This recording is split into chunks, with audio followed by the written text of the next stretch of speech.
Imagine you're in a cave on the coast of Italy. It's 27,500 years ago. A man has just been mauled by a bear, his jaw, his neck, his shoulder torn open.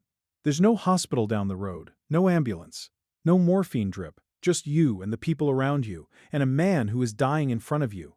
If your instinct is to imagine everyone just backing away, focusing on survival, dealing with the body later, congratulations, you just imagined the version of prehistoric life basically all of us were taught. And it's wrong, not slightly wrong, almost completely backwards wrong. Because here's what actually happened in that cave. The people around that man didn't walk away. They packed his wounds with ochre, a red pigment ground from iron-rich rock, possibly trying to cauterize the bleeding, possibly trying to save his life right up until the last second. That's not a detail archaeologists guessed at, that's a detail they found. Literal pigment, pressed into literal wounds, on a literal body, tens of thousands of years old. So let's ask the real question. Not did ancient humans grieve? Obviously they did, they're human. The real question is, what did that grief actually look like, hour by hour, ritual by ritual, when someone they loved stopped breathing? So let's look. The biggest lie we've absorbed about prehistoric death is that it was basically disposal. Ancient human dies. Ancient human gets left in a ditch, or eaten, or ignored, because nobody had the spare time or emotional bandwidth to care. That's the image. It's wrong, and we actually have physical proof it's wrong, going back further than almost anything else we know about early humans.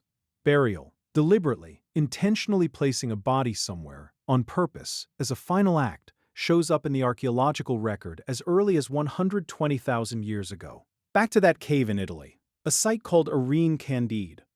It turns out that man wasn't a one-off. Archaeologists found burials there spanning over 30,000 years, well into the Neolithic. And here's the detail that should genuinely stop you for a second. That cave wasn't somewhere people actually lived. It wasn't a home. It was too impractical.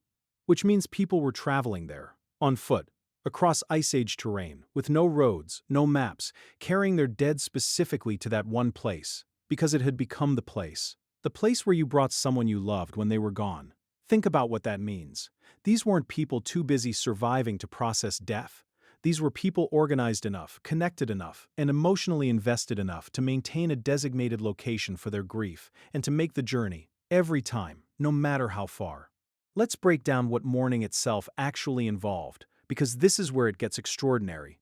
They marked the body like it still mattered. Ochre wasn't just for wounds. It shows up again and again in burials, sometimes covering the entire body, head to foot, in deep red pigment.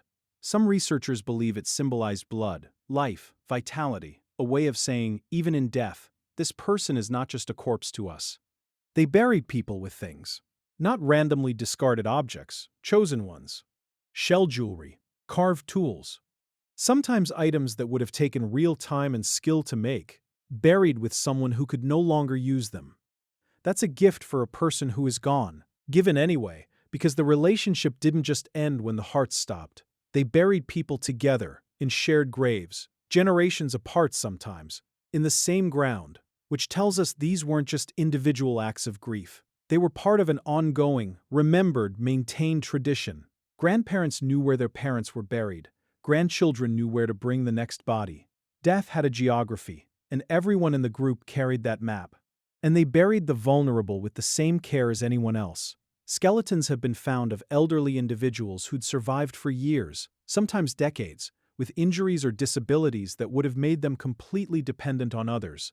No possible way to hunt, gather, or contribute physically. And yet there they are, buried with the same ceremony, sometimes surrounded by flowers. And it wasn't a quiet, solitary process.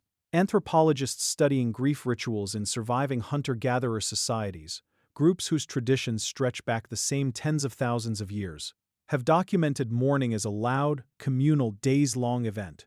Wailing wasn't shameful, it was expected. Entire groups would stop what they were doing, sometimes for days, just to sit with the lost together.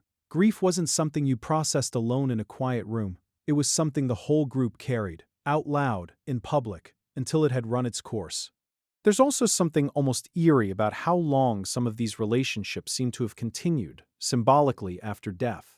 In several sites, bodies were revisited, graves reopened, bones rearranged, sometimes moved to new locations entirely. These weren't people trying to forget where the dead were buried. They were people who kept coming back, generation after generation, and in some cases, quite literally, kept including their dead in the ongoing life of the group instead of sealing them away and moving on.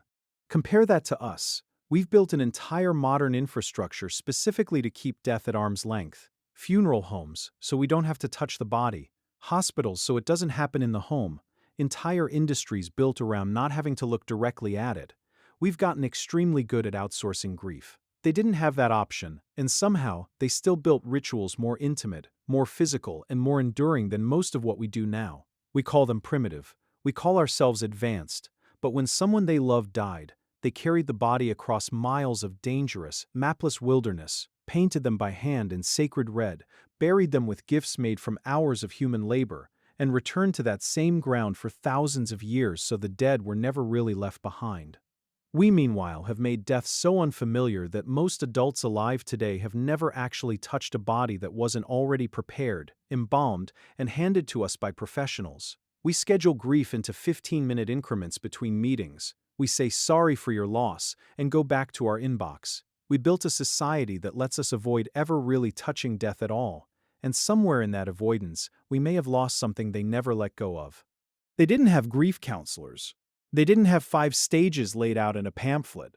What they had was each other, a place to return to, and the simple, radical idea that a person doesn't stop belonging to you the moment their heart stops. So maybe ask yourself, which one actually sounds more human?